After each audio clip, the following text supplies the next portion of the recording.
Hello दोस्तों, स्वागत है आप सभी का हमारे YouTube channel point of learning में।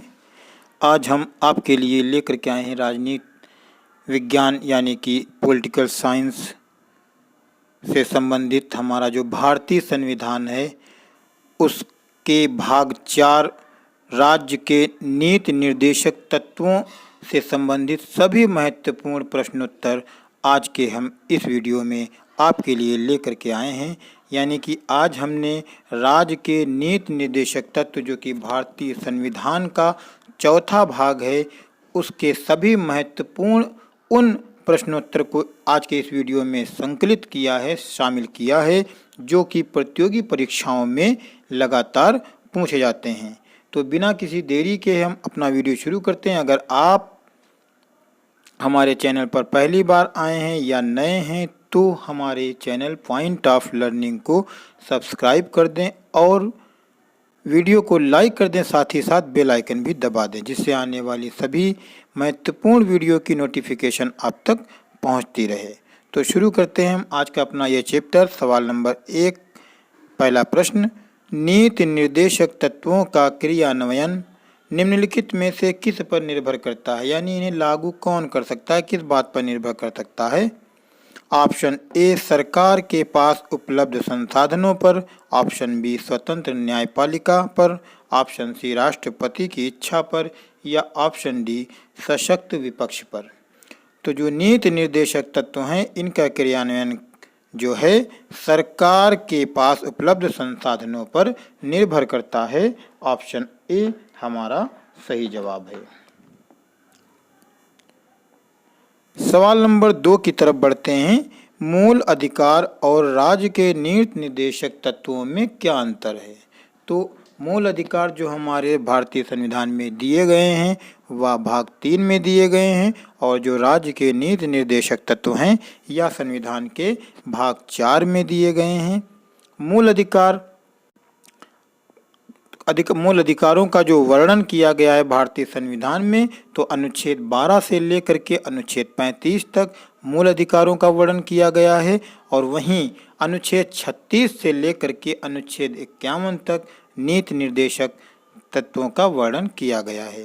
लेकिन इसमें जो सवाल है कि मूल अधिकार और राज्य के नीति निर्देशक तत्वों में मुख्य अंतर क्या है, तो 4 ऑप्शन हमारे सामने हैं कि राज्य के नीति निर्देशक तत्व वाद योग्य हैं जबकि मूल अधिकार नहीं। ऑप्शन ए जो हमारा है उसमें बताया जा रहा है कि राज्य के नीति निर्देशक तत्व वाद योग्य हैं जबकि मूल अधिकार नहीं। तो ऐसा नहीं है, राज्य के नीति निर्देशक जो तत्व हैं वह वाद योग्य नहीं है जबकि मूल अधिकार वाद योग्य होते हैं। तो ऑप्शन ए सही नहीं है। ऑप्शन बी की तरफ बढ़ते हैं। मूल अधिकार वाद योग्य हैं जबकि राज्य के नीति निर्देशक तत्व नहीं। तो जो ऑप्शन बी है यही हमारा सही उत्तर है कि मूल अधिकार और राज्य के नीति निर्देशक तत्वों में जो सबसे मुख्य अंतर है वो यह है कि मूल अधिकारों के लिए न्यायालय में वाद लाया जा सकता है जबकि नीति निर्देशक तत्वों के लिए न्यायालय में वाद नहीं लाया जा सकता। ऑप्शन बी इसका सही जवाब। आगे बढ़ते हैं सवाल नंबर 3 की तरफ। मौलिक अधिकार और राज्य के नीति निर्देशक तत्वों के विषय में कौन सा कथन सही है? तो 4 कथन हैं जिनमें से 3 असत्य हैं, 1 सही है। ऑप्शन ए, उन दोनों में कोई अंतर नहीं है। तो यह कथन गलत है क्योंकि मूल अधिकार और नीति निर्देशक तत्वों में अंतर है। ऑप्शन बी, वे दोनों वाद योग्य हैं। तो यह भी गलत है क्योंकि मूल अधिकारों के लिए तो वाद लाया जा सकता है, वाद योग्य है, लेकिन नीति निर्देशक तत्व वाद योग्य नहीं होते। तो ऑप्शन बी भी गलत है। और हमें जो इसमें उत्तर निकालना है कि मूल अधिकार और नीति निर्देशक तत्वों में कौन सा कथन सही, इनके बारे में कौन सी बात सही है दोनों के संबंध में। ऑप्शन सी, वे एक दूसरे के पूरक हैं। और ऑप्शन डी, वे परस्पर विरोधी। तो परस्पर विरोधी ना होकर के बल्कि मूल अधिकार और जो नीति निर्देशक तत्व हैं या एक दूसरे के पूरक हैं। ऑप्शन सी इसका सही जवाब है। अगला सवाल आपके सामने, निम्नलिखित में से कौन सा एक संविधान के 42वें संशोधन द्वारा नीति निर्देशक तत्वों में नहीं जोड़ा गया? ऑप्शन ए, उद्योगों के प्रबंधन में श्रमिकों की भागीदारी, इसे भी जोड़ा गया। ऑप्शन बी शोषण से युवाओं तथा बच्चों की सुरक्षा, इसे भी जोड़ा गया। समान न्याय तथा निःशुल्क कानूनी सलाह, इसे भी 42वें संविधान संशोधन के द्वारा हमारे संविधान में जोड़ा गया। और ऑप्शन डी है सभी नागरिकों के लिए समान आचार संहिता। तो जो ऑप्शन डी है सभी नागरिकों के लिए समान आचार संहिता, इसे संविधान के 42वें संविधान संशोधन के द्वारा नीति निर्देशक तत्वों में नहीं जोड़ा गया था। ऑप्शन डी हमारा सही जवाब है। सवाल नंबर 5 की तरफ बढ़ते हैं। शराबबंदी संविधान की किस धारा में निर्देशित है? यानी शराब को संविधान की किस धारा में प्रतिबंधित किया गया है? ऑप्शन ए धारा 47, ऑप्शन बी धारा 37, ऑप्शन सी धारा 50, ऑप्शन डी धारा 48। तो शराबबंदी जो है वो संविधान की धारा 47 यानी कि 47 में निर्देशित की गई है। ऑप्शन ए हमारा सही जवाब। आगे बढ़ते हैं सवाल नंबर 6 की तरफ। मूलभूत संविधान में कौन से भाग में राज्य लोक कल्याण की संकल्पना सम्मिलित की गई? संविधान की तीसरी अनुसूची में, या राज्य के नीति निर्देशक तत्वों में, या संविधान की प्रस्तावना में, या फिर संविधान की दूसरी अनुसूची में?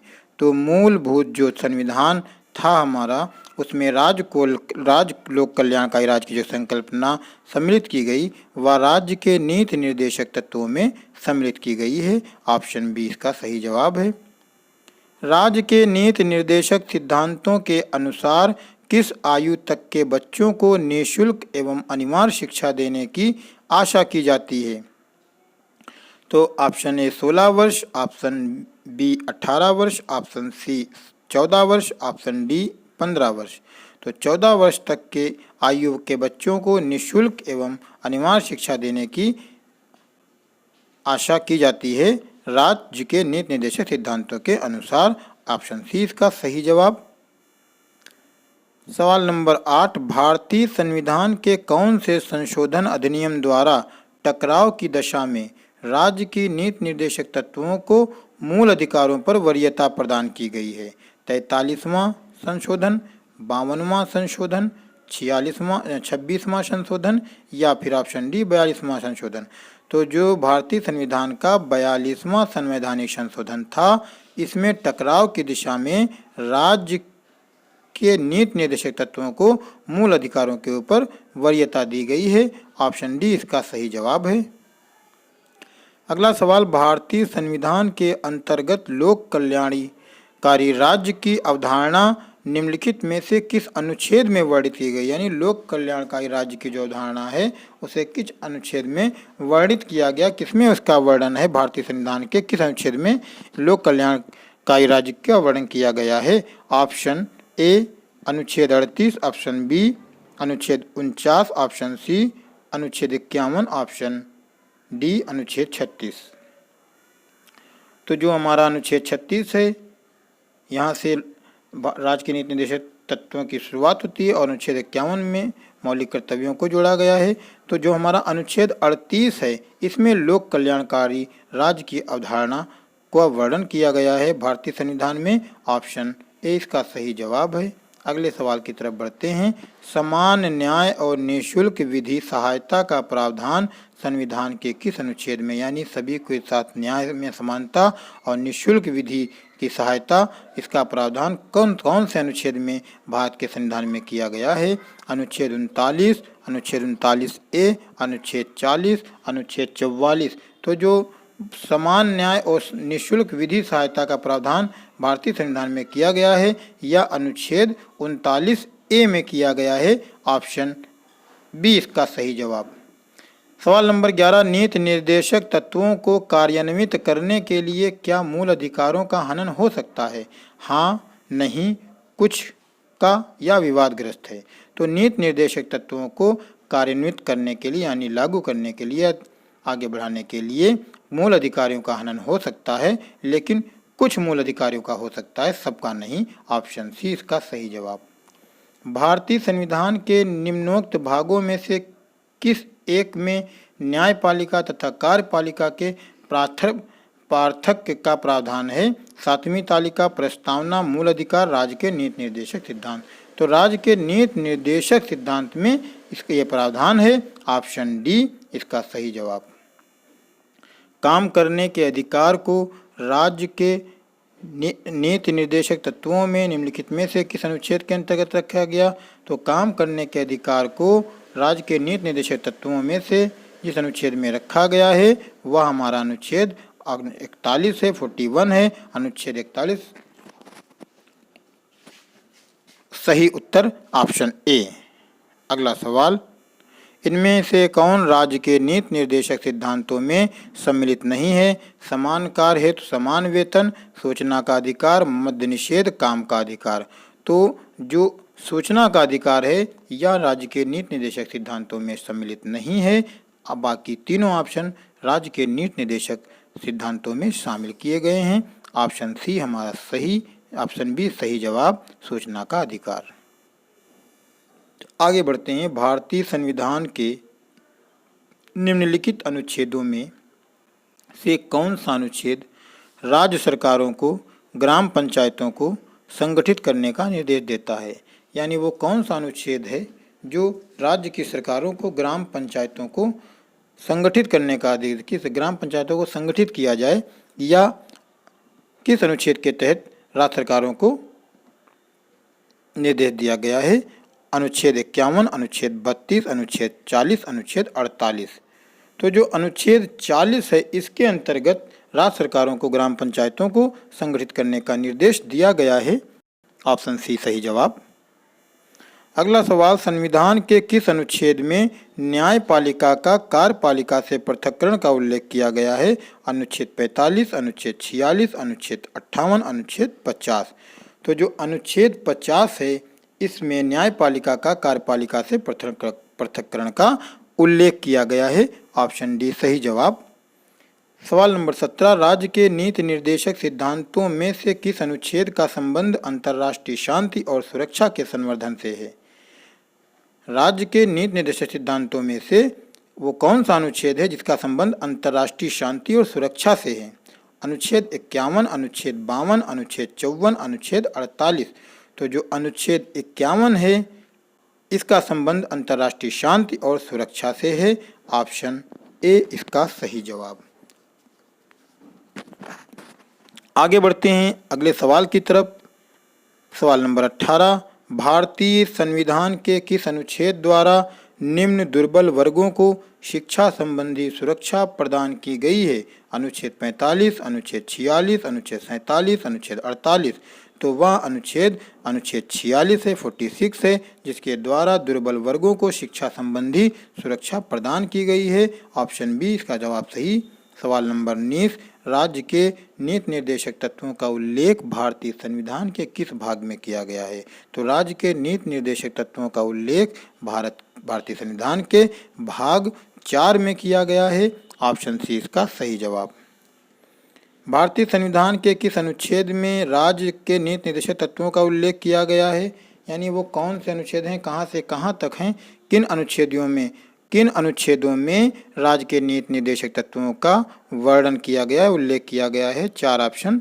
ऑप्शन ए अनुच्छेद 34 से 52, अनुच्छेद 33 से 46, अनुच्छेद 34 से 48, अनुच्छेद 36 से 51। तो जो अनुच्छेद 36 से 51 हैं इनमें राज्य के नीति निर्देशक तत्वों का उल्लेख किया गया है भारतीय संविधान में। ऑप्शन डी इसका सही जवाब। अगला सवाल, संविधान का वह कौन सा भाग है जो संविधान के निर्माताओं के मस्तिष्क और उद्देश्यों को प्रतिबिंबित करता है? राज्य के नीति निर्देशक तत्व हैं, भारतीय नागरिकता है, मूल अधिकार है या संविधान की प्रस्तावना है? तो जो राज्य के नीति निर्देशक तत्व हैं वह ऐसा भाग है संविधान का जो संविधान के निर्माताओं के मस्तिष्क और उनके उद्देश्यों को प्रतिबिंबित करता है। ऑप्शन ए इसका सही जवाब। अगला सवाल, राज्य के नीति निर्देशक तत्वों में क्या शामिल है जो मूल अधिकारों में शामिल नहीं है? ऑप्शन ए धर्म की स्वतंत्रता, ऑप्शन बी कुटीर उद्योगों को प्रोत्साहन, ऑप्शन सी अस्पृश्यता का उन्मूलन, ऑप्शन डी आने जाने की स्वतंत्रता। तो जो ऑप्शन बी हमारा है या राज्य के नीति निर्देशक तत्वों में शामिल है, जबकि धर्म की स्वतंत्रता, अस्पृश्यता का उन्मूलन और आने जाने की स्वतंत्रता मूल अधिकार हैं। ऑप्शन बी इसका सही जवाब। अगले सवाल की तरफ बढ़ते हैं। किसी नीति निर्देशक सिद्धांत को प्रायः समाजवादी माना गया है? किस नीति निर्देशक सिद्धांत को समाजवादी कहा जाता है? अंतर्राष्ट्रीय शांति एवं सुरक्षा को प्रोत्साहन, या आय की असमानताओं को कम से कम करना, या फिर ग्राम पंचायतों की स्थापना, या फिर गोवध पर प्रतिबंध। तो जो ग्राम पंचायतों की स्थापना है, इसे नीति निर्देशक सिद्धांत, इस सिद्धांत को प्रायः समाजवादी कहा जाता है। ऑप्शन सी इसका सही जवाब। अगला सवाल, राज्य के नीति निर्देशक तत्वों में निम्नलिखित में से किन किन प्रकार के सिद्धांत अंतर्निहित हैं? आर्थिक सिद्धांत, सामाजिक सिद्धांत, प्रशासनिक सिद्धांत, उपर्युक्त सभी। तो राज्य के नीति निर्देशक तत्वों में आर्थिक, सामाजिक और प्रशासनिक उपर्युक्त सभी सिद्धांतों को सम्मिलित किया गया, यानी सभी सिद्धांत अंतर्निहित हैं। ऑप्शन डी इसका सही जवाब। सवाल नंबर 25 आपके सामने, निम्नलिखित निर्देशक सिद्धांतों में से वह सिद्धांत कौन सा है जिसे गांधीवादी सिद्धांत कहा जाता है? स्वशासन के प्रभावी एकलों के रूप में, ग्राम पंचायत का संगठन, या पुरुषों एवं महिलाओं के लिए सामान्य कार्य, या कार्यपालिका से न्यायपालिका को अलग करना, या श्रमिकों और बच्चों का संरक्षण। तो स्वशासन के प्रभावी एकलों के रूप में, ग्राम पंचायत का संगठन, इसे गांधीवादी सिद्धांत भी कहा जाता है। ऑप्शन ए इसका सही जवाब। अगला सवाल, नीति निर्देशक तत्व का महत्व किसके लिए है? नागरिकों के लिए है, राज्य के लिए है, समाज के लिए है, या भारत संघ के लिए है? तो नीति निर्देशक तत्वों का महत्व राज्य के लिए है। ऑप्शन बी इसका सही जवाब है। भारत के किस राज्य में समान नागरिक संहिता लागू है? भारत के किस राज्य में समान नागरिकता लागू है? केरल में, हरियाणा में, गोवा में, मेघालय में। तो जो गोवा है, यहाँ पे समान नागरिक संहिता लागू है। ऑप्शन सी इसका सही जवाब। भारतीय संविधान में राज्य के नीति निर्देशक सिद्धांत को किस मुख्य कारण से शामिल किया गया? धर्मनिरपेक्ष राज्य की स्थापना के लिए, या सरकार के स्वेच्छाचारी आचरण को रोकने के लिए, या ऑप्शन सी सरकार को विकास में आवश्यक अवसर प्रदान करने के लिए, या फिर ऑप्शन डी कल्याणकारी राज्य की स्थापना के लिए। तो जो ऑप्शन डी हमारा है कि कल्याणकारी राज्य की स्थापना के लिए ही भारतीय संविधान में राज्य के नीति निर्देशक सिद्धांतों को सम्मिलित किया गया। ऑप्शन डी इसका सही जवाब। अगला सवाल, मूलभूत संविधान में कौन से भाग में राज्य लोक कल्याण की संकल्पना सम्मिलित की गई?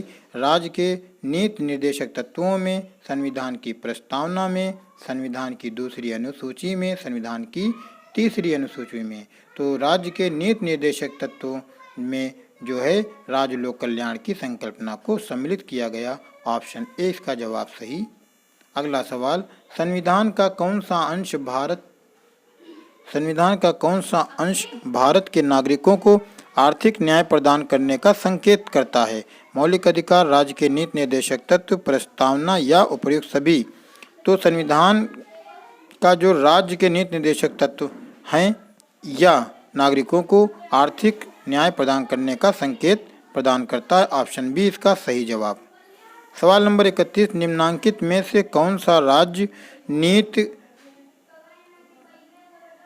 निर्देशक सिद्धांत नहीं है? 14 वर्ष तक के बच्चों को निःशुल्क अनिवार्य शिक्षा प्रदान करना, गोवध निषेध, निजी संपत्ति की समाप्ति, या अंतर्राष्ट्रीय शांति को प्रोत्साहन। तो जो निजी संपत्ति की समाप्ति है या नीति निर्देशक सिद्धांत नहीं है। ऑप्शन सी इसका सही जवाब। अगला सवाल, भारतीय संविधान का कौन सा अंग समाजवादी व्यवस्था स्थापित करने की प्रेरणा देता है? नागरिकता, मूल अधिकार, मूल कर्तव्य, नीति निर्देशक तत्व। तो जो ऑप्शन डी है, नीति निर्देशक तत्व जो हैं या समाजवादी व्यवस्था स्थापित करने की प्रेरणा देता है। ऑप्शन डी इसका सही जवाब। सवाल नंबर 33, किस संविधान संशोधन अधिनियम में राज्य के नीति निर्देशक तत्वों को मौलिक अधिकारों की अपेक्षा अधिक प्रभावी बनाया गया? यानी कौन सा वो संवैधानिक संशोधन अधिनियम है जिससे राज्य के नीति निर्देशक तत्वों को मौलिक अधिकारों की तुलना में और ज़्यादा प्रभावशाली बनाया गया? ऑप्शन ए 42वां संवैधानिक संशोधन अधिनियम 1976, तो यही हमारा उत्तर है। 42वां संवैधानिक संशोधन अधिनियम 1976 के द्वारा राज्य के नीति निर्देशक तत्वों को मौलिक अधिकारों की अपेक्षा अधिक प्रभावशाली बनाया गया। ऑप्शन ए इसका सही जवाब। सवाल नंबर 34, निम्नलिखित में से किसने नीति निर्देशक सिद्धांतों को बैंक की सुविधानुसार देय उत्तर दिनांकित चेक कहा? एच.वी. कामथ ने, के.टी. शाह ने, एच. कुंजरू ने या ए.के. अय्यर ने? तो जो के.टी. शाह हैं इन्होंने राज्य के नीति निर्देशक तत्वों को बैंक की सुविधानुसार देय उत्तर दिनांकित चेक कहा। ऑप्शन बी सही इसका सही जवाब। सवाल नंबर 35, भारतीय संविधान में राज्य के नीति निर्देशक सिद्धांतों को शामिल करने के पीछे मुख्य उद्देश्य क्या था? यानी राज्य के नीति निर्देशक तत्वों को जो भारतीय संविधान में शामिल किया गया तो इसका प्रमुख उद्देश्य क्या था? ऑप्शन ए सरकार के निरंकुश कार्यों पर नियंत्रण रखना, या फिर ऑप्शन बी नागरिकों के विकास के लिए सर्वोत्तम अवसर प्रदान करना, या कल्याणकारी राज्य की स्थापना करना, या फिर ऑप्शन डी धर्मनिरपेक्ष राज्य की स्थापना करना। तो जो ऑप्शन सी है कल्याणकारी राज्य की स्थापना करना। भारतीय संविधान में राज्य के नीति निर्देशक सिद्धांतों को शामिल करने का जो प्रमुख उद्देश्य था वो था कल्याणकारी राज्य की स्थापना करना। ऑप्शन सी इसका सही जवाब। अगला सवाल, संविधान में राज्य के नीति निर्देशक तत्वों को शामिल करने के पीछे क्या उद्देश्य था? गांधीवादी आदर्शों के अनुरूप लोकतंत्र की स्थापना, राजनीतिक लोकतंत्र की स्थापना, सामाजिक लोकतंत्र की स्थापना या सामाजिक आर्थिक लोकतंत्र की स्थापना? तो सामाजिक आर्थिक लोकतंत्र की स्थापना संविधान में राज्य के नीति निर्देशक तत्वों को शामिल करने के पीछे मुख्य उद्देश्य था। ऑप्शन डी का सही जवाब। सवाल नंबर 37, राज्य के नीति निर्देशक तत्व नहीं हैं वैज्ञानिक मनोभाव के विकास का, पोषाहार के स्तर को ऊपर उठाना, या कमजोर श्रेणियों के आर्थिक हित को बढ़ाने का, या कार्यपालिका से न्यायपालिका को अलग रखने का। तो राज्य के नीति निर्देशक तत्व का जो तत्व नहीं है वह है वैज्ञानिक मनोभाव के विकास का। ऑप्शन ए इसका सही जवाब। बढ़ते हैं हम सवाल नंबर 38 की तरफ। अगला सवाल हमारा, संविधान में कल्याणकारी राज्य का आदेश दिया जाता है। संविधान में कल्याणकारी राज्य का आदेश दिया जाता है प्रस्तावना में, नीति निर्देशक तत्वों में, या मूल अधिकारों में, या ऑप्शन डी 42वें संशोधन में? तो संविधान में कल्याणकारी राज्य का जो आदेश दिया गया वह नीति निर्देशक तत्वों में दिया गया है। ऑप्शन बी हमारा सही जवाब। अगला सवाल, नीति निर्देशक सिद्धांत हैं मौलिक अधिकार हैं, वाद योग्य हैं, या वाद योग्य नहीं है, या उपरोक्त में से कोई नहीं? तो नीति निर्देशक सिद्धांत वाद योग्य नहीं है। ऑप्शन सी इसका सही जवाब। यानी कि नीति निर्देशक सिद्धांत के अंतर्गत इसके लिए न्यायालय में वाद नहीं लाया जा सकता है। ऑप्शन सी इसका सही जवाब। अगला सवाल, भारत के कल्याणकारी राज्य होने का विचार पाया जाता है संविधान की प्रस्तावना में, या फिर मौलिक अधिकारों में, या फिर नीति निर्देशक तत्वों में, या फिर ऑप्शन ए और सी दोनों में? तो भारत के कल्याणकारी राज्य होने का जो विचार पाया जाता है वो ऑप्शन ए संविधान की प्रस्तावना और ऑप्शन सी नीति निर्देशक तत्व, इन दोनों में पाया जाता है। ऑप्शन डी ए और सी दोनों सही जवाब। सवाल नंबर 41, राज्य के नीति निर्देशक सिद्धांत किस प्रकार मौलिक अधिकारों से भिन्न हैं? राज्य के नीति निर्देशक सिद्धांत किस प्रकार मौलिक अधिकारों से भिन्न हैं? ऑप्शन ए, राज्य के नीति निर्देशक सिद्धांत परिवर्तनीय नहीं हैं जबकि मूल अधिकार परिवर्तनीय हैं। तो यही ऑप्शन हमारा सही है कि राज्य के नीति निर्देशक सिद्धांत जो हैं वह परिवर्तनीय है जबकि मूल अधिकार परिवर्तनीय नहीं है। यही मुख्य अंतर है। ऑप्शन ए सही जवाब।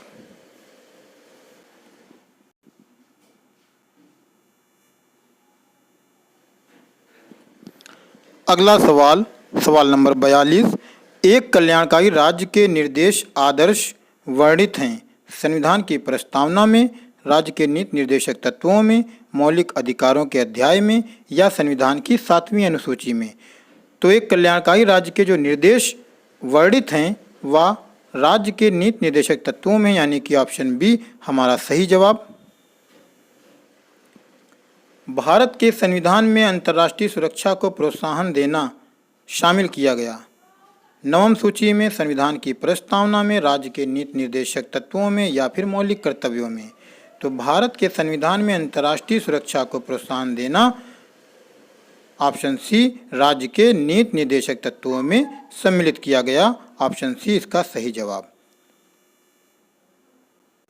सवाल नंबर 44, समान कार्य के लिए समान वेतन भारत के संविधान में सुनिश्चित किया गया।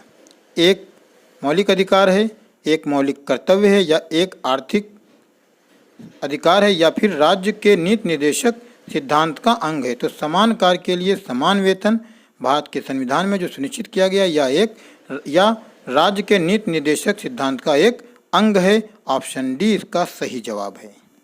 अगला सवाल, भारतीय नागरिकों के लिए एक समान सिविल संहिता प्राप्त करने की बात कही गई, तो यह किस में कही गई? अनुच्छेद 44 में, अनुच्छेद 45 में, अनुच्छेद 48 का में, या अनुच्छेद 40 में। तो अनुच्छेद 44 में भारतीय नागरिकों के लिए एक समान सिविल संहिता प्राप्त करने की बात कही गई है। ऑप्शन ए इसका सही जवाब है। सवाल नंबर 46, अगला सवाल, भारतीय संविधान में राज्य के नीति निर्देशक तत्व ग्रहण किए गए हैं। यानी कि हमारे संविधान में जो राज्य के नीति निर्देशक तत्वों को शामिल किया गया है वह किस देश के संविधान से लिए गए हैं, या फिर वह कहाँ से लिए गए हैं? ऑप्शन ए ब्रिटेन से, ऑप्शन बी आयरलैंड से, ऑप्शन सी पूर्व सोवियत संघ से, ऑप्शन डी फ्रांस से। तो भारतीय संविधान में जो राज्य के नीति निर्देशक तत्वों को ग्रहण किया गया है या लिया गया है वह आयरलैंड से लिए गए हैं। यानी कि आयरलैंड के संविधान से राज्य के नीति निर्देशक तत्वों को लिया गया है। हमारे संविधान में जो राज्य के नीति निर्देशक तत्व शामिल किए गए वह आयरलैंड से लिए गए हैं। ऑप्शन बी इसका सही जवाब। दोस्तों, इस तरीके से आज का हमारा यह वीडियो राज्य के नीति निर्देशक तत्व जो कि संविधान का चौथा भाग है उससे संबंधित हमने सभी महत्वपूर्ण प्रश्नोत्तरों को इसमें शामिल किया। वीडियो आपको कैसी लगी कमेंट बॉक्स में ज़रूर बताएं, और अगर आपने चैनल को सब्सक्राइब नहीं किया है तो सब्सक्राइब जरूर कर दें।